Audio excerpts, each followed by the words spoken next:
আসসালামু আলাইকুম, welcome back to my channel. আশা করি সবাই ভালো আছেন। আল্লাহর রহমতে আমিও ভালো আছি। আজকে শেয়ার করব আপনাদের সাথে কচুরমুখির ডাল রান্না। অঞ্চলভেদে এটাকে কেউ কচুরমুখী বা কচুর সরা বলে থাকে। যাই হোক, চলুন জেনে নেই কচুরমুখী দিয়ে ডাল রান্না করার প্রস্তুত প্রণালী। আমি কিছু কচু খুব ভালো করে সিদ্ধ করে এর খোসাটাকে উঠিয়ে নিলাম। এরপর হাত দিয়ে খুব সুন্দর করে ভালোভাবে চটকে নিব। আপনারা চাইলে কাঁটা চামচ দিয়ে এটাকে চটকে নিতে পারেন।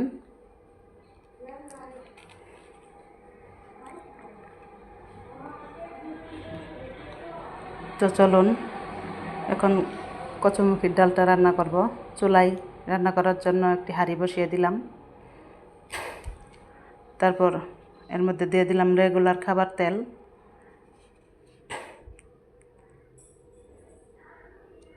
এরপর এই গরম তেলের ভিতরে দিয়ে দিলাম কিছু আস্ত জিরা। জিরাগুলো ব্রাউন কালার হয়ে গেলে এর মধ্যে দিয়ে দিব আগে থেকে কেটে রাখা কিছু পেঁয়াজ এবং রসুন কুচি।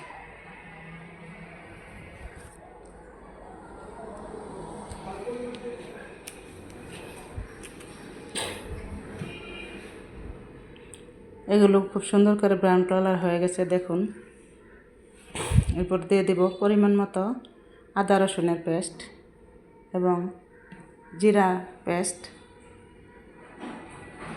এগুলো একটু কিছুক্ষণ ভেজে নেব। এরপর দিয়ে দিব 1 চামচ হলুদের গুঁড়া এবং 1 চামচ ধনিয়া গুঁড়া। দিয়ে দিচ্ছি পরিমাণ মতো লাল মরিচের গুঁড়া। আপনারা চাইলে আপনাদের ইচ্ছা মতো ঝাল কমিয়ে বাড়িয়ে নিতে পারবেন।